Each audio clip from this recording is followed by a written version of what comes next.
Mukunda jewellery మొట్టమొదటి factory outlet హనుమకొండలోనే అతిపెద్ద jewellery mart December 14న గొప్ప ప్రారంభం. నమస్తే రమగారు. నమస్తే జయ. రమగారు, సంకటహర చతుర్థి దీని యొక్క విశిష్టత, ఆ రోజు అసలు మనము ఆచరించాల్సిన విధి విధానాలు, ప్రత్యేకమైన పూజలు అందరూ చేసుకోవచ్చా, ఏంటి రమగారు అసలు? ప్రతిసారి మాట్లాడదాం జయ. మనం ప్రతి సంవత్సరం వినాయక చవితి అప్పుడు ఇది చెప్తూ ఉంటాం. సంకటహర చతుర్థి అంటే నెలకి 2 చవితులు వస్తాయి. మనం ఎట్లా వెళ్తాం, మన కాలం ఎలా నడుస్తుంది, మంది డేట్ల ప్రకారం పోతుంది. అవును, 1, 2, 3, 4 నుంచి 30 దాకా లేదా 31 దాకా, కొండకుతో 27, 28 దాకానే. అంతే అంతే. అయితే మన హిందూ దీని ప్రకారం, భారతీయ పాత విధానం ప్రకారం చాంద్రమానం నడుస్తుంది. ఈ చాంద్రమానం అంటే చంద్రుడి యొక్క కదలికలతో మన డే మారుతుంది అనమాట. తిథులు అంటాం వాటిని మనం. 28 ఇవి ఎట్లా పోతాయి? 28 కాదు, పోనీ 29, 30 చేసుకుందాం దాన్ని. పాడ్యమి నుంచి మొదలు పెట్టుకుని పౌర్ణమి దాకా 15. ఓకే. అక్కడి నుంచి 16వ రోజు నుంచి మళ్ళీ పాడ్యమి నుంచి మొదలు పెట్టుకుని అమావాస్య దాకా. ఓకే. ఇట్లా మన తిథులు నడుస్తూ ఉంటాయి. ఇందులో ప్రతి నెల 2 పాడ్యములు రావాలి, 2 విధియలు, 2 తదియలు, 2 చవితులు, 2 పంచములు, 2 షష్ఠులు, 2 సప్తములు, అన్ని 2 రావాలి. అవును. 2 రానివి ఏమిటి? ఒకటి పౌర్ణమి, రెండోది అమావాస్య. అవి మాత్రం సింగిల్ డేట్స్. చతుర్దశులు, త్రయోదశులు, దశములు, ఏకాదశులు అన్ని 2 రావాల్సింది. ఏకాదశి నియమం మనకి సాధారణంగా ఉంటుంది. ఎట్లా?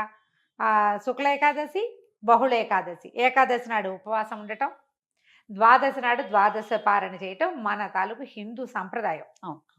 అలాగే హిందూ సంప్రదాయం ప్రకారం నెలలో వచ్చే 2 చవితులని మనం వినాయక ఆరాధన చేయవచ్చు. ఓకే. ఈ చవితి ఆరాధన మనం ప్రత్యేకంగా ఎప్పుడు చేస్తాము? వినాయక చవితి చేసుకుంటాం.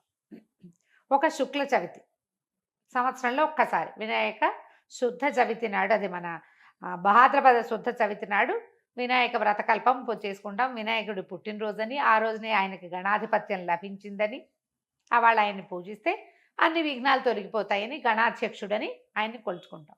అలాగే ప్రతి నెలా వచ్చేటువంటి కృష్ణ చవితి నాడు, బహుళ చవితి నాడు వినాయక ఆరాధన చేస్తే సమస్త విఘ్నాలు తొలగిపోతాయి అనేది ఒక ప్రత్యేకమైన నియమంగా చెప్తారు. ఓకే. ఈ నియమాన్ని మనకంటే ఎక్కువగా తమిళులు పాటించేవారు. వాళ్ళు ఎక్కువ పాటిస్తారు.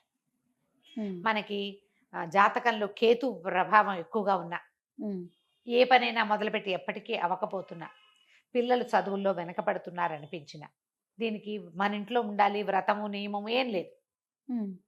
పెద్దవాళ్ళు చెప్పిందే చెయ్యాలి, మన ఇంట్లో లేకపోతే చేయకూడదు, అలాంటిది ఉండదు.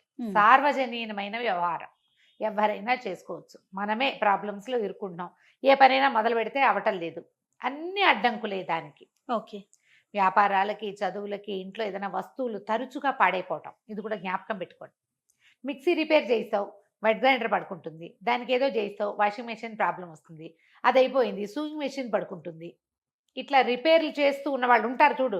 నేను కూడా ఉన్నా ఆ లిస్ట్ లో. అవునండి. నేను ఒక రిపేర్ చేస్తే ఇంకోటి వస్తుంది. ఒకటి మొదలు పెడితే పాపం లిస్ట్ వస్తూనే ఉంటుంది. మా వాళ్ళ ఇంట్లో ఎక్కిరిస్తున్నారు, ఒకటి రిపేర్ చేయకుండా ఉంచుకుంటే అది ఒకటే ఉంటుంది నీకని. అట్లా ఒకటి వస్తుంది. ఏమీ లేవనుకో, మెళ్ళ పెట్టుకుంటే నల్ల పసలు కొలిసేనే టిక్కని విరుగుతుంది, ఆ పస విరిగిపోతుంది. నిజంగా నిజం రమ్మ గారు. చెవిదుద్దులు సీలలు విరిగిపోతాయి. కొంతమంది జాతకాలు ఉంటాయి చూడండి,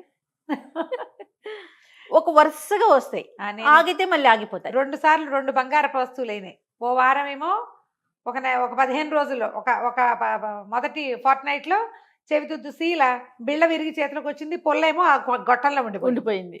ఇదేమిట్రా ఇలా అయింది, దీన్ని చేయించాలి అనుకుంటున్నా. సరిగ్గా 15 days తిరగగానే చిన్న గొలుసు ఒకటి పెట్టుకుంటాను నేను, హుక్ దగ్గర విరిగింది. దాన్ని రిపేర్ చేయించా, చెవిది ఈ గొలుసు విరిగింది. గొలుసు ఇంకా రిపేర్ చేయించలేదు, ఉంచారు. మళ్ళీ ఇంకోటి వస్తుందని. నెక్లెస్లు అవి లింకులు ఊడిపోతే ఏం చేస్తాను, అలా అనిపిస్తుంది నాకు. ఇలాంటి వాళ్ళు వీళ్ళందరూ సంకటహర చతుర్థి చేసుకోవచ్చు. సంకటహర చతుర్థి చేసుకుంటే బిజినెస్లో ఇబ్బందులు, చదువుల్లో ఇబ్బందులు, చిన్న చిన్న ప్రమాదాలు, ఇళ్లలో ఏ పని అనుకున్నా అవకపోటాలు, వీటన్నిటికీ సమాధానంగా ఉంటుంది. జాతకాల్లో అయితే మాత్రం కేతువు తాలూకు ప్రభావం ఉన్నప్పుడు, కేతువుతోటి ఇబ్బందులు పడుతున్నప్పుడు, గ్రహస్థితుల్లో కేతు ఉన్నప్పుడు కూడా మనం ఇది చేయమని చెప్తారు. ఏదైనా ఇంటి ప్రయత్నం చేస్తున్నప్పుడు ఆగిపోతుంది, అప్పుడు కొన్ని వారాలు మొక్కుకుని మనం కొన్ని నెలల పాటు చవితులు చేసుకోవచ్చు. ఈ చవితి చేసుకోవడానికి పెద్ద విశేషమైన చేత ఏమీ లేదు. సింపుల్ వినాయక పూజే. ఓకే. దీనికల్లా పగలు ఉపవాసం, చుక్కలు కనపడ్డాక భోజనం. ఆ చుక్కలు కనపడ్డాక ఉండ్రాళ్ళు కుడుములు చేసి బియ్యపు రవ్వతోటి చేస్తాం కదా. అవును. అవో మీ ఇళ్లలో ఎలాంటి అలవాట్లు ఉంటే పాలతాకలే పెడతాం వినాయకుడికి అని మీకు అలవాటు అనుకో, పాలతాకలు పెట్టండి, మన అలవాటు ప్రకారం పెట్టుకోవచ్చు. కుడుములో ఉండ్రాళ్ళు ఆయనకి నివేదన చేసి నమస్కారం చేసుకుని చంద్రుని చూసి అన్నం తినేసేయచ్చు. పగలు ఉపవాసం ఉండే సంకష్టి అంటారు. మహారాష్ట్రియన్స్, కన్నడిగులు బాగా చేస్తారే? బాగా ఎక్కువ ఉంటారు. మన వైపు తక్కువ, కానీ మన వైపు కూడా ఇప్పుడు కనపడుతున్నారు బాగా. నాకు కూడా అలవాటు ఉంది, నేను చేస్తాం. అంటే కమ్యూనిటీ వైజ్ గా చేస్తారా రమ్మగారు? అలా అట్లా ఏం ఉందా? ఉండదమ్మా, అలా ఏం ఉండదు. ఎవరైనా ఇది ఓ చేసుకుంటారు. పెద్ద పూజ హడావిడి ఏం లేదు కదా. అది ఏకాదశిలానే, ఏకాదశి లాగానే. కాకపోతే మనం వినాయకుడికి కొలుస్తాం. ఇది ఇప్పుడు. సంకటహార చతుర్థి. మనకి కష్టాలు ఇబ్బందులు ఉన్నప్పుడు రుణ విమోచన గణపతి స్తోత్రం అని ఒక ప్రత్యేక స్తోత్రం ఉంది. ప్రణమ్య శిరసాదేవం గౌరీపుత్రం వినాయకం, ఇలా స్టార్ట్ అవుతుంది. ఆ స్తోత్రం చదువుకోవచ్చు. అబ్బే అవేవి రావండి. సుముఖశ్రీగదంతస్య కపిలో గజకర్ణికః మనకు వచ్చు కదా, అంతే. ద్వాదశ నామాలు, అవి చదువుకోండి. వినాయకుడికి కొంచెం గరిక వాకిట్లో ఎక్కడైనా పెరళ్ళల్లో ఉన్న బాల్కనీ కుండీల్లో ఉంటే గరికని పెక్కండా ఉంచుతా నేను. అవి వినాయకుడికి పెట్టుకోవచ్చు అని చెప్పి, బుధవారం నాడు పెట్టచ్చులే అని. ఆ 2 గరిక పోచలు వినాయకుడికి సమర్పించడం, ఉండ్రాళ్ళు సమర్పించి నమస్కారం చేసుకోండి. ఇది చాలా మంచిది. మరి పసుపుతోటి వినాయకుడిని చెయ్యాలి అదేదో సిద్ధాంతంగా చెయ్యొద్దమ్మా. ఎంత సింపుల్గా అయినా చేసుకోవచ్చు. సాయంకాలం సమీపంలో ఉన్న ఏ దేవాలయంలోనే గణపతి చతుర్థులు చేస్తారు. అన్ని చోట్ల వినాయక ప్రతిష్ట ఉన్న ప్రతి చోట సంకటహర చతుర్థి పూజ చేస్తారు. వెళ్ళి గుళ్ళో పూజ చేయించుకోండి, హాయిగా ఇంటికి వచ్చి భోజనం చేయండి, అంతే. కుడుములు ఏమైనా ఉండి మీ గుళ్ళో వాళ్ళు ఒప్పుకుంటే, ఆ దేవాలయం పద్ధతిని బట్టి కదా, ఒప్పుకుంటే మీరే కుడుములు తీసుకెళ్ళి స్వామివారికి అక్కడ నివేదన చేసి అందరికీ ప్రసాదం పంచిపెట్టండి. వినాయకుడికి వచ్చిన బెల్లం ముక్క నివేదన పెట్టడం ఒక అలవాటుగా చేసుకోండి. మనకి ఇలాంటి సమస్యలు ఉంటే కనుక తప్పకుండా కొంచెం బెల్లం నివేదన పెట్టడం, వినాయకుడి కోసం ఒక దీపారాధన చేయటం, దీపం పెట్టుకోవటం, దీపం పెట్టగానే వినాయకుడికి సంబంధించిన శ్లోకం చదువుకోవటం, ఓ బెల్లం ముక్క ఖచ్చితంగా, నువ్వు పళ్ళు పెట్టు పాలు పెట్టు అవి ఏమైనా పెట్టుకో, వినాయకుడికి బెల్లం ముక్క పెట్టాలి. ఇలా నివేదన పెడితే మనకి చాలా సమస్యలు తీరుతాయి. ఇప్పుడు నవంబర్ 1 వచ్చినట్టుంది.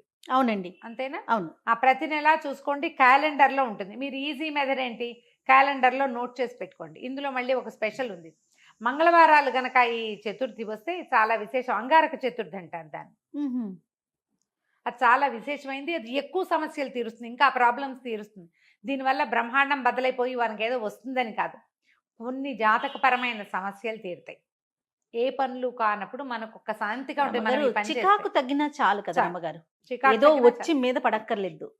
జస్ట్ మనకు ఉన్న ఆ చికాకు, ఆ బాధ, మనసు శాంతిగా ఉంటే అదే చాలు. అదే చాలు, అంతకంటే ఆటోమేటిక్ గా సమస్యలు పరిష్కారం అవుతాయి. అవును, అలా చేసుకోవచ్చు. మంగళవారం చతుర్థి వచ్చిందనుకో ఇంకా కంఫర్టబుల్గా ఉంటుంది. ఒక 40 చేయొచ్చు. ఇవి 40 చేయొచ్చు, 21 చేయొచ్చు, 5 నేను 7 లెక్క పెట్టుకుని కూడా చేస్తా చేయ.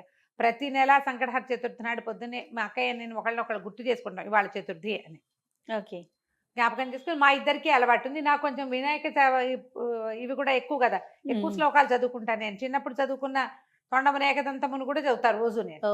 నాకు అది అలవాటు. ఎవరి అలవాట్లు వాళ్ళవి కదా, మీరు అలవాటు చేసుకోండి. ఏదైనా ఇలాంటి సమస్యలు ఉన్నప్పుడు ఇట్లా చేసుకోవచ్చు. ఇది కొన్నాళ్ళు చేసి మానేయచ్చా లాంటి ప్రశ్నలు వస్తాయి ఎంతసేపు.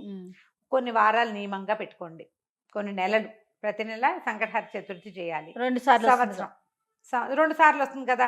మీరు కృష్ణ చతుర్థి మామూలు చతుర్థి కూడా చేసుకోవచ్చు. లేదా నేను సంకష్టే చేస్తాను అంటే కనుక సంకష్టులు మాత్రమే చేసుకోవచ్చు, సంకటహర చతుర్థి మాత్రమే చేసుకోవచ్చు. ప్రతి నెల చేస్తే ఇప్పుడు సంవత్సరం చేద్దామని మొక్కున్నాం అనుకోండి, 12 అవుతాయి. ఒకవేళ మధ్యలో ఒక నెల పీరియడ్ వచ్చింది, ఆడవాళ్ళకి సమస్యలు వస్తాయి, ఇంకోసారి మళ్ళీ మొదలు పెట్టక్కర్లేదమ్మా, కంటిన్యూ చేసుకోవచ్చు. దీనికి మీరు ఈజీ మెథడ్ ఏంటంటే, ఇప్పుడు స్మార్ట్ ఫోన్లు వచ్చినాయి కాబట్టి స్మార్ట్ ఫోన్లో చూసుకుని పెట్టుకోండి డేట్లు.